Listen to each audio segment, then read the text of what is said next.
Hello everybody, this is Mr. Rob and welcome back to episode number 55 of the Houston Astros franchise here on MLB The Show 20.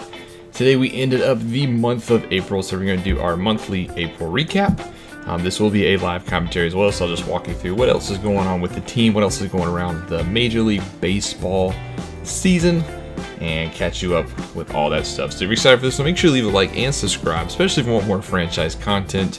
We're pushing 160 subscribers now, and I noticed a lot of you guys watching these videos are unsubscribed. If you like what you see, just go ahead and hit that subscribe button, help the channel as we grow and continue to expand. But going in, we finished the month of April. Here is a look at the schedule. We went the 14th and 11th in the month of April. So not too bad. I think we are, on pace to do better. I think we have a better team than that. But anyway, that is the month of April. Last time we saw, we got killed by the Athletics, but have bounced back with 2 straight to end the month. Now, before I forget, let me go to check to see who actually got players of the month. In the American League, Daniel Norris is your pitcher of the month, going 4-0 with a 1.72 ERA. Xander Bogaerts hit .396 with 6 homers, and Yermin Mercedes, the catcher, 28-year-old rookie in Chicago's organization, hit .372. In the National League, it was Noah Syndergaard. He went 5-0 in his 5 games. Player of the month was Cody Bellinger, who hit .388 and 12 homers. Looks like he's on pace to win NL MVP at that rate. Then Jazz Chisholm wins Rookie of the Month, hit .262 with 1 home run. So good for those players. Hopefully they can continue it up in the rest of the season. Take a look at some team stats just to see what's maybe holding us back. Batting average wise, I feel like we're not doing as good. We're actually league average hitting 15th, tied for, basically through a tie for 14th, hitting .258. I do think that should be a lot higher than what it is. Runs, we are 15th in runs, so also right in the middle of the league. Home runs, we do live by the long ball a lot. We are tied for 10th in that regard. And then let's look at slugging percentage. We are 8th in slugging, so good at getting these extra base hits and living by the home run, but not very good at manufacturing those runs.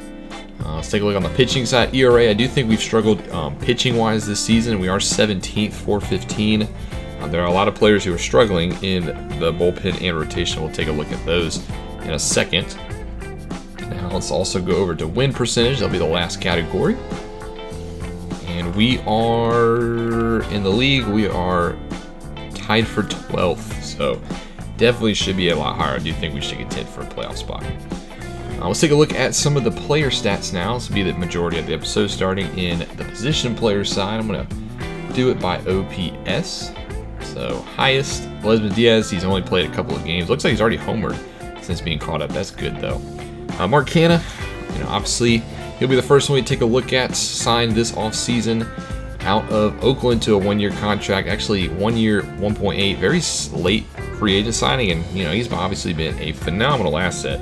Had a great year last year in Oakland as part of their World Series championship team. I don't know why they didn't want to bring him back, but he's hit 9 home runs already for us, 328. He has been phenomenal. And he's actually helped create that logjam in the outfield, which I'll touch on in a second. Then there's Yuli, who's hitting .356. So Yuli didn't have the best season last year, but is actually doing a phenomenal job this year. He is 36, so he is decreasing, or regressing, I guess is the appropriate word. Hit .264 last year. Off to a solid start this year, which is good. Originally had him planned for a platoon role with Justin Smoke, and they are still platooning. But maybe if Yuli continues to show out like this, he will see an increased role, and he is ecstatic with where he's at currently. Nothing is making him mad across the board. Then we have Josh Reddick, who's hitting .281. He's got 1 homer and 32 at bats. I signed him to be the right fielder again. Remember, we traded him last year to to St. Louis, wrong Cardinals. We signed him back in the offseason to a $2.4 million deal over 1 year. He's hitting .281, doing pretty good. He hasn't played in that many games, however, as Mark Canha's just been shining him, and Michael Brantley's been doing good. There's only 3 outfield positions you can play. Speaking of Michael Brantley, he's played way better than I thought this year. He's hit .319 and 3 homers. Originally, I had him on the bench, but I mean, he's been hitting so well that You basically got to platoon him or something. You got to get him some playing time. I mean, hitting 319, only hit 249 last year. Didn't really want to bring him back after the Zach Greinke trade in the offseason, but I mean, he's showing out.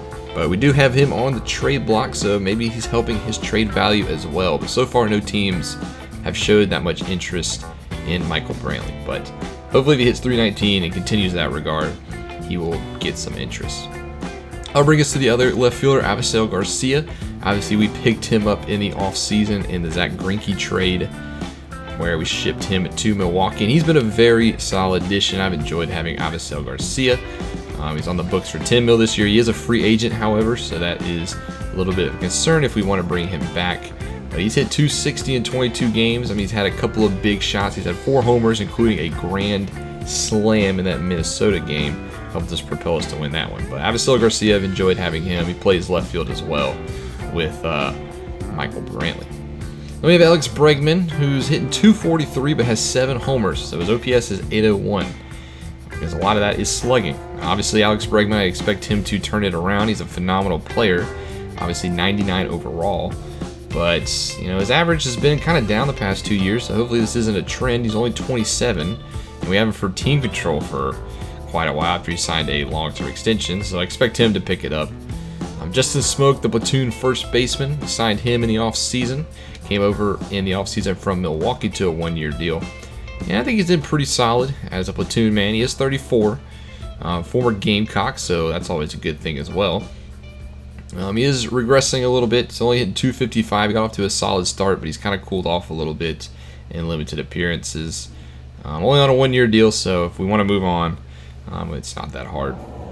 Then we have George Springer, our starting center fielder, who we signed to a 3-year, $36 million deal in the offseason. I apologize for that in the background. Somebody is taking a shower. But he's been okay. I expect George Springer to be better than a 248 average. He does have only 2 homers as well. So Springer's been a little bit of a disappointment in the middle of the order. And we hope he can increase and go back to his 2020 and 2019 seasons. Then there's Yordan Alvarez, another player who's kind of disappointed in my regard, only hitting 252, 732 OPS. I expect Yordan to be the future of this team at 23 years old. Former Rookie of the Year. He's only hit 252 this year. He's only hit 6 dingers so far. Last year he had 43 and 115 ribbies. So hopefully Yordan Alvarez can pick it up a little bit. And there's Jose Altuve, who got hurt, who's also struggling, has not been the same since the scandal was brought to light, so maybe he was being assisted by those trash cans. But the former AL MVP, we expect a lot more out of him than just a 259 average. Part of that is my bad.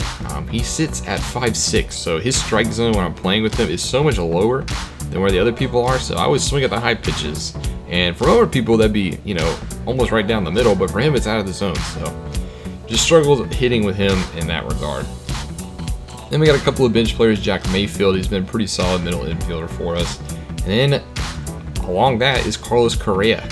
223 season so far. Correa has been a big disappointment this year. And he's a free agent, so it might help money-wise, but I want to bring Correa back. He's only 26. He's going to ask for a lot of money, and I want better production. And I want that 282 he hit last season. I want that 315 he hit in 2017. 223 is not going to cut it. 286 OBP is horrible. So one player I need to watch in May is see Carlos Correa step it up. Then we have the catcher platoon again of Stubbs and Maldonado. Once again, they are very disappointing in the hitting totals. They're just kind of more of defensive backstops. I mean, Stubbs has hit 187, but he does have the quirk where he excels at blocking pitches in the dirt. So I don't expect much out of Stubbs. He's already got 2 homers, so he did match his total from last year, as well as 11 ribbies. So that is good. And then Maldonado, he's only hitting 132. He's played absolutely terrible as well. He is a free agent after this year. Honestly, at 3.5, he might get DFA'd. He's not hitting good at all. As he hit 2 homer, 132 average. Catcher platoon has been terrible. Let's go over to the pitcher side of things now. Let's take a look at the pitching. We'll go by ERA. So starting off with the best is Justin Verlander. 173 ERA, he's 4-1, 34 strikeouts already, less than a 1 whip. I mean, you just keep expecting Justin Verlander to, kind of fall off a cliff at the age of 38, but he's just still putting up Justin Verlander numbers. I mean, you can see there's really nothing across the board that's struggling this year. Obviously, in the offseason, I wanted to either trade him or Greinke. Well, Greinke got he got the stick out, and I think that was a good call. It looks like Verlander's playing really well, and he is a free agent after this year, so we'll have to see if he retires.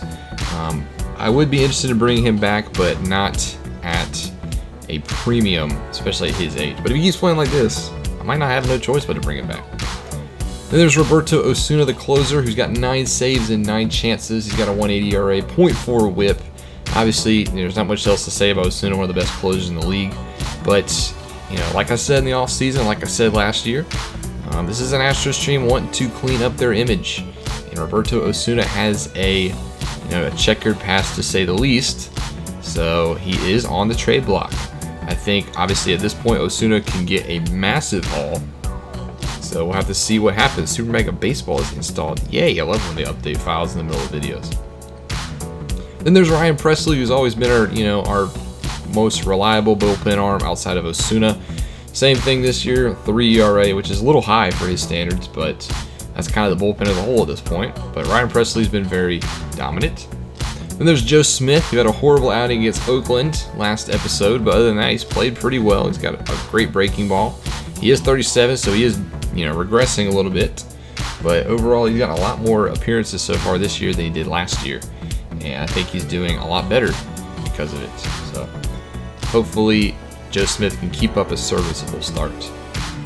And there's Rogelio Armenteros, who surprisingly has the second lowest ERA in the rotation at 3.34. He's kind of been up and down so far this year. I mean, he's still young, 25 years of age, still getting better, as you can see. Kind of in line with what he was last year, maybe a little better. WHIP is down, ERA is down, but he's kind of been hit or miss. He'll have some really good outings, and then he'll have some not very good outings. So Rogelio Armenteros does hold down the backside of the rotation, however. Then there's more back to the bullpen. Brad Peacock, who we re-signed in the offseason to a 1-year deal, and he's kind of not really doing anything great. It's kind of where he is in line last year. WHIP's about the same, ERA is about 0.2 points lower. But, Brad Peacock is, I guess, one of the most consistent arms out of the bullpens, but it's not really saying much, as our bullpen has struggled mightily, not just this year, but last year as well. Then there's Josh James, who had a horrible 2020, and so far 2021 had a good first half of April, but had a horrible second half of April. So he's had a 4.30 ERA once more. Obviously, he's got a potential, so I want to be patient with him, but he is hitting 28 years old, so you have to wonder, is he ever going to tap that potential? Would it be better just to cut your losses here? I mean, he throws a flamer fastball, but sometimes he can't hit the zone to save his life. So hopefully Josh James can improve in that regard, especially with Forrest Whitley down in AAA. And there's Chris Devinsky, who we recently called up, 6 innings pitched, 4.50 ERA. I mean, that's about what you're going to get with Devinsky, kind of that last rotational piece, or last bullpen piece. Then Lance McCullers, 5.08 ERA, not good at all for the 27-year-old. I don't understand his inconsistently. I guess he walks a little bit of batters, but I mean, he should definitely be doing better than this. Like, really wanted him to be that number 2 pitcher this year, and he's not lived up to it, obviously, with a 5.0 ERA. Also someone who started off with a good first half of April and has not done that well. So there's a lot of players that need to step it up. The fact that we're 17-14 with some of these stats is kind of surprising. And there's Jose Urquidy, who had a great 2020. I thought he should have been in the AL Rookie of the Year conversation last year, but has not put it together in 2021, which is low-key one of my fears, because his stats aren't the greatest, but he was able to put it together in 2020. 2021 has not been the same. He's got a 5.13 ERA, and I think morale, no, he's happy. Okay, so he is happy, so that's good. I expect him to be one of the features of this bullpen, or for this rotation, excuse me. So I'm going to be patient with him. But Urquidy is also a guy who's disappointed me so far this year. I love pitching with Urquidy. Maybe it's because I haven't pitched with Urquidy that much this year so far. Then we got Alex Reyes, who's got a 6.86 ERA, another guy who's got high potential but has yet to live up to it. And now he's starting to, regress. He's the one who we acquired last year at the deadline for Josh Reddick. So honestly, I'm starting to get to the point where I just gotta cut my losses with him. I mean, you can see his ERA has never been that great. He throws fast, but he's not accurate at all, and that is one of my pet peeves. So maybe Alex Reyes is a guy that, you know, might just need to cut losses on. And then surprisingly, the worst bullpen ERA is Brad Hand, who we brought in this offseason in a one-year deal coming over from Kansas City on a $5.2 million deal. And my hope was that he would be, you know, the closer. I thought maybe we can get a haul out of Osuna and Brad Hand would fill that closer position, but he has shown that, well, that might not be the case. His whip is worse, his ERA is horrible. So if we have to turn the game over in the ninth inning to Brad Hand, I'm not sure how that will go. So that creates a little bit of flux in the bullpen as well. I do think he can still get it together, but he also really needs to.